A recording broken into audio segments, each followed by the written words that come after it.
तो ये हमारे पास 3 मॉडल्स में उपलब्ध होता है। ऐसी फसल जिसकी कम से कम हाइट 18 इंच हो और ज़्यादा से ज़्यादा हाइट 4.5 फीट 5 फीट तक है, वो फसलों को आप इस फसल जो भी पुराने रीपर होते थे उनमें यहाँ पर फसल को बाजू में लाने के लिए पट्टे लगे हुए होते थे, जबकि इसमें यहाँ पर 2 लग्स वाली चेनें दी हुई हैं। ये चेनें फसल को काटने के बाद में बाजू में एक एक कंपोनेंट अलग हो सकते हैं। आप इसको कोई मेड़ ऊंची है, अगर वहां से आप इसको निकालना चाहते हैं तो ये बहुत आसानी से निकल जाएगा। आपको 6 मंथ की पीस टू पीस रिप्लेसमेंट की वारंटी देते हैं। अगर चेन खराब होती है तो इसके भी छोटे छोटे टुकड़े मिल सकते हैं, 1 फीट की मिल सकती है। हमने किसान भाइयों को देखा है कि सालों हो जाते हैं वो ट्रैक्टर के फिल्टर्स नहीं चेंज करते हैं या ऑयल चेंज नहीं करते हैं। तो ये मशीन में एक बहुत ही ध्यान रखने वाली बात ये है, एक ही स्प्रिंग वायर आता है, पर यहाँ पर हमने 2 स्प्रिंग वायर दिए हुए हैं। उसको प्रॉपर ग्रिप नहीं कर पाएगा, प्रॉपर ग्रिप नहीं कर पाएगा तो फसल वहीं पर गिर जाएगी।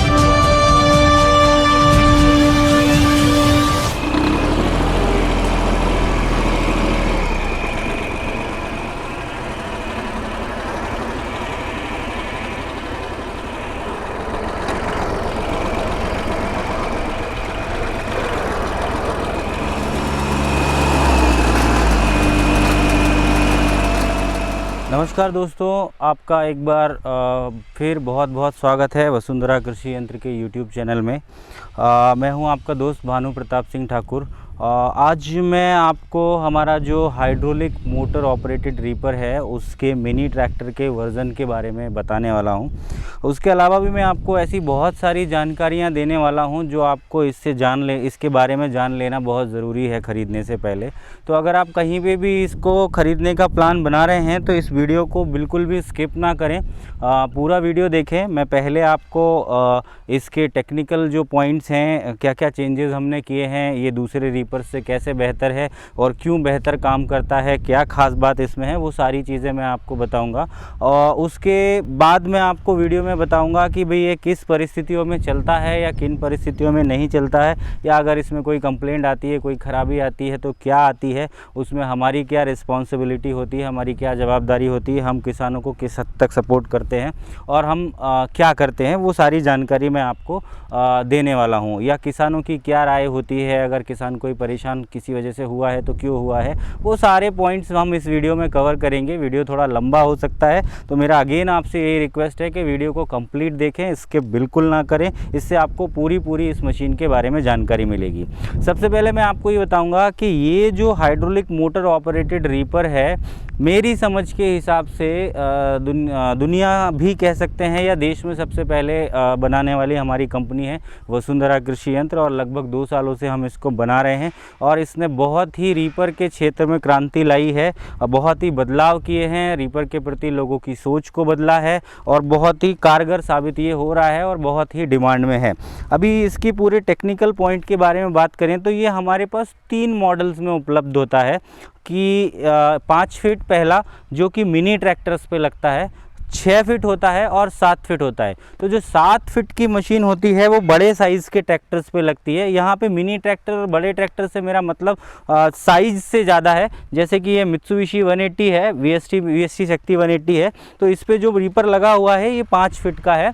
इस पर 6 फीट का रीपर भी लग सकता है और जो 7 फीट का रीपर होता है वो बड़े साइज़ के ट्रैक्टर पर लगता है और बड़े साइज़ के ट्रैक्टर पर भी 6 फीट का लगता है। मतलब ये हुआ कहने का कि 5 फीट का जो रीपर है वो छोटे ट्रैक्टर्स के लिए रिकमेंडेड है और 7 फीट का जो है वो बड़े ट्रैक्टर के लिए रिकमेंडेड है। बीच में जो 6 फीट का मॉडल है वो आप दोनों में से किसी पर भी लगा सकते हैं अपनी ज़रूरत के हिसाब से। ठीक है, अभी इसमें ये क्या क्या फसलें काट सकता है वो पहले हम बात कर लेते हैं। देखिए, कोई भी फसलें जिनकी न्यूनतम हाइट 18 इंच हो, मेरी बात को ध्यान से समझिएगा, ऐसी फसल जिसकी कम से कम हाइट 18 इंच हो और ज़्यादा से ज़्यादा हाइट 4.5 फीट 5 फीट तक है, वो फसलों को आप इस रीपर से काट सकते हैं। अमूमन अगर देखा जाए तो ऐसी फसलें क्या क्या होती है। छोटी फसलों की बात करें तो मूंग होता है, सोयाबीन होता है, चना होता है, और अगर बड़ी हाइट की फसलों की बात करें तो गेहूं होता है, धान होता है, सरसों होती है।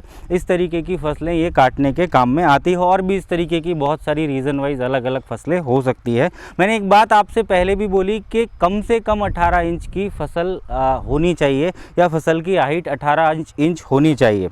उसके बाद में आप देखिए, अब पूरे सारे टेक्निकल पॉइंट्स के बारे में मैं आपको बताऊँगा। तो ये एकदम पूरा पाउडर कोटेड पेंट से बना हुआ मशीन है, मतलब मशीन के ऊपर बनाने के बाद में यहाँ पे पूरा पाउडर कोटिंग किया हुआ है, इसके बाद में मशीन को असेंबली किया हुआ है। इसमें जो भी पुराने रीपर होते थे उनमें यहाँ पर फसल को बाजू में लाने के लिए पट्टे लगे हुए होते थे, जबकि इसमें यहाँ पर 2 लग्स वाली चेनें दी हुई हैं। ये चेनें फसल को काटने के बाद में बाजू में लेके आती हैं।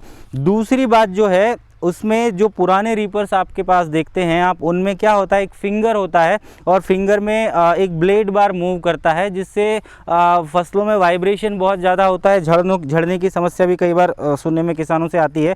तो वो समस्या भी हटाने के लिए यहाँ पर फिंगर लेस कटर बार है। आप यहाँ पर देखेंगे तो एक ब्लेड स्टेशनरी होती है, दूसरी ब्लेड मूविंग होती है, एक ब्लेड के ऊपर दूसरी ब्लेड मूव करती है। उसके बाद में हम आ जाते हैं इसके स्टार कवर्स के ऊपर। आप देखेंगे जितनी भी मशीनें अभी मार्केट में पट्टे वाली या मैकेनिकल ड्राइव वाली अवेलेबल हैं, उनमें छोटा स्टार कवर होता है। तो उससे क्या होता है, जो छोटी फसलें होती हैं उनको काटने में काफ़ी तकलीफ का सामना किसानों को करना पड़ता है। हमारे पास जो पट्टे वाली मशीन भी हम लोग बनाते हैं उसमें भी लॉन्ग स्टार ही होता है। तो यहाँ पर भी लंबाई वाला स्टार दिया हुआ है, जो कि फसल को आसानी से इकट्ठा कर, स्टार कवर की बात कर रहा हूँ, सॉरी, जो स्टार कवर है लंबा वाला दिया होता है, जिससे कि वो फसल को आसानी से इकट्ठा कर पाता है और यहाँ पर स्टार के पास में ला पाता है। अब यहाँ पे स्टार भी देखेंगे आप, बेहतरीन नायलॉन के स्टार बनाए हुए हैं, जिनकी लाइफ सालों साल रहने वाली है, सालों साल ये चलने वाले हैं। इसके साथ में इसके अंदर डबल बियरिंग्स होते हैं, या अभी हमने एक नया मॉडल भी डेवलप किया है जो बुश टाइप का रहेगा, तो वो भी एक बेटर हो सकता है। उसके अलावा अगर आप इसकी बात करें पूरा पैनल का, तो पीछे की तरफ से आप फ्रेम देखेंगे तो पूरा जो फ्रेम है बहुत ही हैवी ड्यूटी फ्रेम बनाया हुआ है। हर जगह पे हर तरीके के एडजस्टमेंट की व्यवस्थाएं दी हुई है। पूरी मशीन के एक एक कंपोनेंट अलग हो सकते हैं, ऐसा कुछ भी नहीं है कि वो परमानेंटली उसके ऊपर लगा हुआ है और अगर आपको कोई स्पेयर पार्ट खराब हुआ है और रिप्लेस करना है तो आप रिप्लेस नहीं कर सकते। यहाँ पे देखेंगे ये जो बोल्ट दिए हुए हैं, ये बोल्ट हमेशा चेन अगर आपकी ये वाली ढीली हो जाती है तो उसको टाइट करने के काम में आते हैं। यहाँ पे ये जो आइडलर दिए हुए हैं, ये चेन को गाइड करने का काम करते हैं, हम इनको चेन गाइडर भी कह सकते हैं।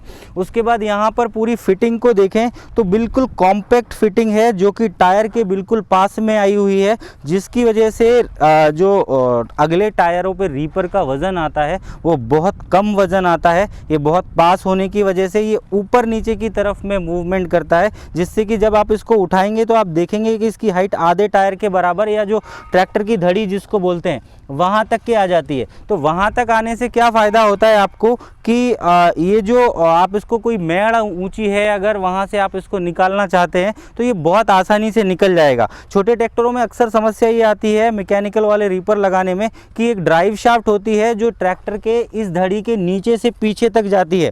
तो कम से कम नहीं तो 5 से 6 इंच का जो भी उसका ग्राउंड क्लियरेंस है वो कम हो जाता है। तो यहाँ पर ग्राउंड क्लियरेंस कम नहीं होता है, आप आसानी से कहीं पे भी इसको निकाल सकते हैं, आसानी से कहीं पे भी ले जा सकते हैं। दूसरी मशीनों के मुकाबले में इसका जो वज़न होता है वो बहुत ही कम होता है, जिसकी वजह से आप आसानी से इसको चला सकते हैं। जैसा मैंने आपको बताया कि ये जो ड्राइव शाफ्ट ना होने की वजह से या मैकेनिकल ड्राइव ना होने की वजह से इसका ग्राउंड क्लियरेंस बहुत बढ़िया रहता है, यानी ट्रैक्टर का जो ग्राउंड क्लियरेंस है वही रहेगा। माने एक खाली ट्रैक्टर आप जहाँ से निकाल सकते हैं वहाँ से रीपर लगा हुआ ट्रैक्टर भी निकाल सकते हैं। अब अगर हम इसकी हाइड्रोलिक मोटर की बात की जाए तो इसमें एक बहुत ही बढ़िया क्वालिटी की हाइड्रोलिक मोटर हम लोगों ने इस्तेमाल की है। और सबसे अच्छी बात यह है कि हम आपको हाइड्रोलिक मोटर की, इसमें लगे हुए हाइड्रोलिक जैक की, इसमें लगे हुए 3 पाइप्स की, और आगे 2 पाइप और होते हैं, और उसके अलावा इस कंट्रोल वॉल्व की, मैंने क्या क्या बोला, pipe, control valve, hydraulic jack और हाइड्रोलिक मोटर, इन तीनों चारों चीज़ों की मैंने चीज़ें कितनी हुई, पाइप हुआ 1, कंट्रोल वॉल्व 2, जैक 3, मोटर 4, है ना। इन चारों चीज़ों की हम आपको 6 मंथ की पीस टू पीस रिप्लेसमेंट की वारंटी देते हैं। इसका मतलब ये है कि अगर ये ख़राब होती हैं तो आपको पुराना आइटम हमको देना है, नया आइटम हमसे ले लेना है। ध्यान में रखने वाली बात ये है, आपसे निवेदन है, मैं निवेदन करके ये कहना चाहता हूँ, जो बात मैंने कही कि आपको पुराना सामान हमको देना है और हमसे नया सामान ले लेना है, ये एक चीज़ आपको हमेशा ध्यान में रखनी है। आपकी परचेज़ की दिनांक से 6 6 महीने तक कभी भी अगर इसमें कोई प्रॉब्लम होती है तो ये आपको बदल के हम देने के लिए रेडी है, इसमें कोई प्रॉब्लम नहीं है। उसके अलावा अगर आप यहाँ पे फिटिंग की, मैंने आपसे बोला कि ये पूरा एकदम रोलर्स पे स्लाइडिंग मैकेनिज्म में फिटिंग है। इसमें यहाँ पर स्टॉपर बोल्ट भी दिए हुए हैं। मान लीजिए आप रीपर को कहीं एक सिचुएशन पे ही जाके रोकना चाहते हैं, मान लीजिए आपने पूरा लीवर गिराया है और आप चाहते हैं कि उतनी हाइट पे रुक जाए, तो आप उस हाइट पे भी उसको रोक सकते हैं। उसके अलावा इसका कटर बार जो है, इसमें जो ब्लेड्स हैं, जो नॉर्मल अभी ब्लेड्स आती हैं उनसे बहुत हैवी और बहुत अच्छी क्वालिटी की ब्लेड्स हैं। ये टूटना फूटना इनका बहुत ही कम होता है। उसके अलावा अगर ये टूटती है तो बहुत आसानी से बदली जा सकती हैं। उसके अलावा अगर यहाँ पर आप बात करें चेन की, तो ये चेन कभी भी पूरी ख़राब नहीं होती है। अगर कभी ख़राब हुई है किसी वजह से, चलते चलते ख़राब इतनी आसानी से नहीं होगी। अगर कोई फिज़िकल डैमेज हुआ है, कोई एक्सीडेंट हुआ है, तो ही चेन ख़राब होगी। अगर चेन ख़राब होती है तो इसके भी छोटे छोटे टुकड़े मिल सकते हैं, 1 फीट की मिल सकती है, 2 फीट की मिल सकती है। आप उसको वहाँ पर रिवेटिंग करके, जैसे आप बाइक की या साइकिल की चेन को जोड़ते हैं उस तरीके से चेन को जोड़ सकते हैं।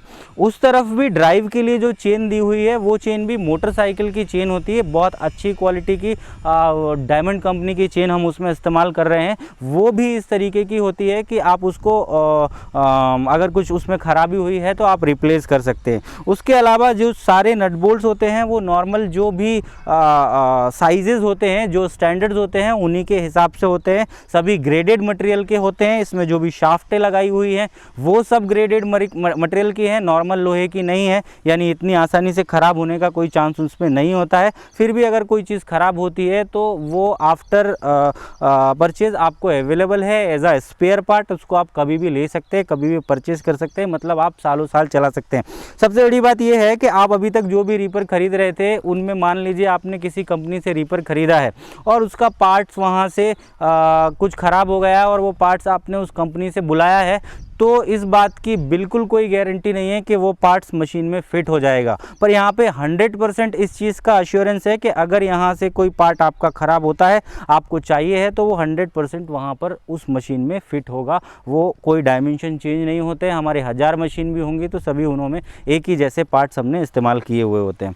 ये तो मैंने आपको पूरी इसकी टेक्निकल जानकारी जो हो सकती थी मैंने आपको पूरी बताई है। हाँ, मैं आपको पाइप के बारे में भी बता देता हूँ। आप देखेंगे इसमें ना, यहाँ पे जो कंट्रोल वाल्व है इसमें 2 लीवर हैं। 2 लीवर हैं, मतलब एक लीवर स्प्रिंग लोडेड एक फिक्स होता है, जैसे मैंने दबाया और छोड़ दिया यानी छूट गया। मतलब ये वाला जो लीवर है ये रीपर को घुमाने के लिए या उसको बंद करने के लिए है। दूसरा वाला लीवर स्प्रिंग लोडेड होता है, मतलब ये ऊपर और नीचे करने के लिए है। आप इससे रीपर को ऊपर नीचे कर सकते हैं। यहाँ से जो 2 लाइनें गई हैं, ये 2 लाइनें जाकर के जो मोटर में लगी हैं, मोटर से एक तरफ से ऑयल जाता है और दूसरी तरफ से ऑयल वापस आता है। ये 2 लाइनों में ये जैक की लाइन है, ये जैक को अप डाउन करने के लिए है। ये सिंगल एक्टिंग जैक होता है, मतलब इसी पाइप से ऑयल आएगा और इसी पाइप से ऑयल वापस जाएगा। रीपर नीचे अपने वजन से जाता है, ऊपर की तरफ में जैक उसको खींचता है ताकत लगा के। जब भी आप डाउन करते हैं यानी ऑयल रिलीज़ होता है और जो रीपर है वो नीचे की तरफ में जाता है। जब आप अप करते हैं तो नीचे की तरफ से ऑयल का प्रेशर आता है और वो सिलेंडर को उठाता है। एक चीज़ बहुत इम्पॉर्टेंट है जो मेरे कंट्रोल में नहीं है या कंपनी के कंट्रोल में नहीं है। कई बार हमने किसान भाइयों को देखा है कि सालों हो जाते हैं वो ट्रैक्टर के फिल्टर्स नहीं चेंज करते हैं या ऑयल चेंज नहीं करते हैं। तो ये मशीन में एक बहुत ही ध्यान रखने वाली बात ये है कि आपका ट्रैक्टर का सर्विस प्रॉपर समय पे किया गया हो, आपने अच्छा ऑयल डाला हो। अगर अच्छा ऑयल नहीं होगा तो वो मोटर की परफॉर्मेंस पे इफेक्ट करेगा, जैक की परफॉर्मेंस पे इफेक्ट करेगा। इसलिए बेहतर है, आपका ट्रैक्टर है, आपको करना भी चाहिए, उसकी सर्विस समय पे करें, फिल्टर्स वगैरह चेंज करें। आप जब भी ये रीपर लगाएंगे तो क्या होता है, लाइनों में और मोटर्स में और जैक में कुछ ऑयल चला जाता है, तो आपको लगभग 5-7 लीटर ऑयल टॉपअप करना ही रहेगा। जब भी आप ये रीपर फिट करेंगे तो आपको 5-7 लीटर ऑयल इसमें टॉपअप करना रहेगा, क्योंकि ये सब लाइंस वगैरह में ऑयल चला जाता है तो वहाँ पर टैंक में ऑयल कम हो जाता है। टैंक में ऑयल कम होने की वजह से कई बार मोटर के रोटेशन पे भी फ़र्क पड़ता है। इसलिए आपको 5-7 लीटर ऑयल ट्रैक्टर के हिसाब से आपको उसमें टॉपअप करना ही रहेगा। ठीक है। बाकी आप देखेंगे जो भी नॉर्मल रीपर आपके पास में आते हैं, जो भी स्टार वाले जो पट्टे वाले रीपर आप देख रहे हैं मैकेनिकल ड्राइव वाले, उनमें यहाँ पे फसल को होल्ड करने के लिए एक ही स्प्रिंग वायर आता है। पर यहाँ पर हमने 2 स्प्रिंग वायर दिए हुए हैं, एक पहली ऊपर वाली चेन और नीचे वाली चेन के बीच में है, और दूसरा नीचे वाली चेन के नीचे की तरफ में है। जिससे क्या होता है, जो फसल होती है वो प्रॉपरली सटी हुई होती है, दबी हुई होती है, और जब वो बाजू में निकल के आती है तो बहुत आसानी से आती है, और यहाँ पर जो लाइन बनती है वो एक बहुत बेहतर ही लाइन बनती है। तो हमने यहाँ पर स्प्रिंग का भी 2 स्प्रिंग का प्रोविज़न दिया हुआ है। उसके साथ में यहाँ पर भी ये 2 होल दिए हुए हैं। फिलहाल इसमें लगी नहीं हुई है एक पत्ती होती है, वो पत्ती आप उसको यहाँ से बाहर लगा सकते हैं, जिससे कि क्या होता है कि फसल दूर थोड़ा गिरे, प्रॉपर से लाइन बने और थोड़ा सा दूर की तरफ में गिरे। तो ये व्यवस्था भी इसमें दी हुई है, जो कि किसी और मशीन में नहीं आती हैं। इसके अलावा अगर अब हम इसकी बात कर लेते हैं, मुझे लगता है सारे टेक्निकल पॉइंट्स की बात हो गई है। अगर हम इसके बारे में, इसके चलने के बारे में, ये कैसी फसल काट सकता है और क्या क्या समस्या आ सकती है उसके बारे में बात करें, तो देखिए, सबसे पहले मैं आपको ये कहना चाहूँगा कि रीपर से काम करने के लिए हमारे लिए फसल का अच्छा होना बहुत ज़रूरी है। ऐसा बिल्कुल भी नहीं है कि आपने रीपर ख़रीदा है इसका मतलब वो किसी भी तरीके की फसल को कट कर देगा। अभी हम आपको ये बताने वाले हैं कि आप जब इस मशीन से फसल काट रहे हैं तो क्या क्या सावधानी रखनी पड़ती है, और किस किस तरीके की फ़सल इससे कटेगी और किस तरीके की फ़सल नहीं कट पाएगी। जैसा कि मैंने आपसे बोला कि मिनिमम 18 इंच हाइट की और मैक्सिमम 4.5-5 फीट तक की हाइट की सभी फसलें आप इससे काट सकते हैं। उसके अलावा देखिए, फसल का घना होना बहुत ज़रूरी है। घना होना क्यों ज़रूरी है वो भी मैं आपको अगले पॉइंट में बताऊँगा। उससे पहले मैं आपको ये बता देता हूँ कि हाइट आपको किस तरीके से समझनी है। आप देखिए, यहाँ पर इस चादर के पैनल में एक बैंड दिया हुआ है, एक उभार दिया हुआ है। उस उभार से 2 इंच ऊपर मैंने एक निशान मारा हुआ है। मान लीजिए कि आप जब खेत में रीपर को चला रहे हैं तो ज़मीन से लगभग 1-1.5 इंच ऊपर उठा करके चलाएंगे, 2 इंच ऊपर उठा के चलाएंगे। तो 2 इंच ऊपर उठा के जब आपने रीपर को ट्रैक्टर में रीपर को खड़ा किया है खेत में, तो ये जो एरो मैंने इस जगह से 2 इंच ऊपर माना है, इस एरो तक फसल आना चाहिए। अच्छा, ऐसा क्यों ज़रूरी है वो जानना बहुत ज़रूरी है। देखिए, जब फसल कट के यहाँ से आती है तो इन नीचे की ब्लेडों से वो कट जाती है। कट जाने के बाद में इन दोनों चेन और इन स्टार के बीच में से फंसती हुई वो फसल आगे की तरफ में जाती है। मान लीजिए ये चेन की हाइट तक ही आई वो, या फिर नीचे की तरफ में आई, तो चेन जो है और स्टार जो है उसको प्रॉपर ग्रिप नहीं कर पाएगा तो फसल वहीं पर गिर जाएगी, या वहीं पे अगर कोई फल्ली वाली फसल है तो उसकी फल्ली टूट जाएगी, या कुछ इस तरीके का डैमेज उसमें हो जाएगा। इसलिए हमारा रिकमेंडेशन ये है कि ये जो निशान दिया हुआ है, इस निशान से 2 इंच ऊपर तक फसल की हाइट आना चाहिए जब आप खेत में जिस ऊंचाई से आपको काटना है उस ऊंचाई पे आपने जब रीपर को सेट कर लिया है। घने होने का मतलब क्या है? घने होने से क्या होता है, जैसे मान लीजिए कि कई बार क्या होता है, सोयाबीन बारिश की फसल है, कई बार ज़्यादा बारिश या कम बारिश पड़ने की वजह से प्रॉपर उग नहीं पाता है, डेंसिटी घनत्व प्रॉपर नहीं हो पाता है, तो पौधे एक यहाँ एक वहाँ ऐसे उग जाता है। तो ऐसी फसल काटने के लिए रीपर नहीं होता है। जैसे क्या होता है, एक पेड़ मान लीजिए यहाँ पे कटा, तो कटने के बाद में वो स्टार और चेन के बीच में आके बाजू में निकलने वाला है, तो जब वो अकेला पेड़ रहेगा तो यहाँ पे बहुत गैप है, वो इधर उधर गिर जाएगा, नीचे गिर जाएगा तो फली टूट जाएगी, डैमेज होगा। जब घनी फसल होती है तो क्या होता है, बहुत सारे पौधों का बंच बनता है और वो बिल्कुल इसके बीच में फंसती हुई बिल्कुल एकदम सटीक तरीके से बाहर की तरफ में निकल जाती है। इसलिए बेहतर कटाई के लिए फसल की हाइट 18 इंच और उसका घना होना बहुत ज़रूरी है। हालांकि ऐसी समस्याएं गेहूं और धान में तो नहीं आती है, सोयाबीन में कई बार ऐसा आपको हो सकता है। सोयाबीन काटते समय एक चीज़ या मूंग काटते समय एक चीज़ ध्यान में रखना बहुत ज़रूरी है कि रीपर से जब भी फसल काट रहे हैं तो एक उचित समय का चुनाव करना भी बहुत ज़रूरी है। मतलब फसल में थोड़ी ठंडक होनी चाहिए। मैं ये नहीं कहता कि बिल्कुल गीली होनी चाहिए, पर थोड़ी ठंडक होनी चाहिए, इतनी ठंडक कि वो रीपर से काटते समय झड़े ना। तो ये चीज़ आपको ध्यान रखनी है। देखिए, अगर मशीन में कोई समस्या है तो हम सॉल्व कर सकते हैं, उसका स्पेयर पार्ट रिप्लेस कर सकते हैं, कुछ भी चीज़ उसमें कर सकते हैं। बट अगर फसल ख़राब है तो उस केस में हम लोग भी हेल्पलेस होते हैं, हम कुछ नहीं कर सकते हैं। इसलिए मैं हमेशा एक बात रीपर के बारे में कहता हूँ, जितनी अच्छी फसल उतना अच्छा परफॉर्मेंस, जितनी ख़राब फसल उतना ख़राब परफॉर्मेंस। तो ये बात हमेशा ध्यान रखने वाली है। मैंने आपको पूरा वीडियो देखने के लिए सलाह इसीलिए दी है कि आप इस बात को बखूबी समझें। उसके बाद अगर आपकी फ़सल इस तरह की है तो ही आप मशीन को ख़रीदें, अन्यथा ना ख़रीदें, वरना आपका पैसा वेस्ट हो सकता है, आपके लिए यूज़ में नहीं आ सकती है। तो ये फ़सल की जो कंडीशंस मैंने बताई हैं वो ध्यान में रखना बहुत ज़रूरी है। और खेत में अगर पत्थर बहुत होते हैं तो वो भी एक चीज़ ध्यान में रखने वाली है कि पत्थर कहीं ना कहीं कभी ना कभी ब्लेड को डैमेज ज़रूर करेंगे। हमने अपनी तरफ से बहुत अच्छी क्वालिटी की ब्लेड बनाने की कोशिश की है, पर ऐसा नहीं कहा जा सकता कि वो पत्थर को भी काटेगी।